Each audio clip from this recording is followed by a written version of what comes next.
अभी आपको बताएं, मुल्क की सलामती और सियासी इस्तेहकाम के लिए ज़रूरी है कि तमाम इदारे अपनी आईनी हुदूद में रहकर काम करें। वज़ीर-ए-ख़ारजा बिलावल भुट्टो ज़रदारी ने कराची में आइडियाज़ 2022 की इफ्तिताही तकरीब से खिताब किया है। अपने खिताब में उन्होंने कहा कि पाकिस्तान डिफॉल्ट के खतरे से निकल चुका है। इत्तेहादी हुकूमत मुल्क को मुआशी चैलेंजेस से निकालने के लिए काम कर रही है। मुल्क को मुआशी चैलेंजेस से निकालने के लिए भरपूर काम कर रहे हैं। खारजा पॉलिसी के तहत दूसरे ममालिक से ताल्लुकात बेहतर कर रहे हैं।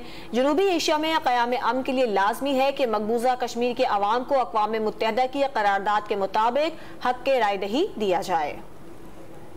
Pakistan was saved from the brink of an economic crisis. Exit from the FATF grey list, the Financial Action Task Force, and on our way, hopefully, for the restoration of our GSP+.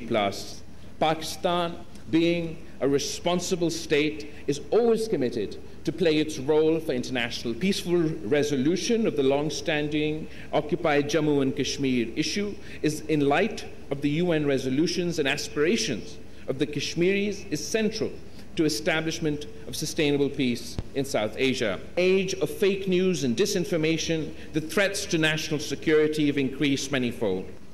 It is our considered opinion that the best way to safeguard and strengthen national security is to achieve economic self-reliance, rebuild and strengthen political institutions, deliver the 21st century governance that is demanded and required, ensure rule of law, and put the people at the center of public policy.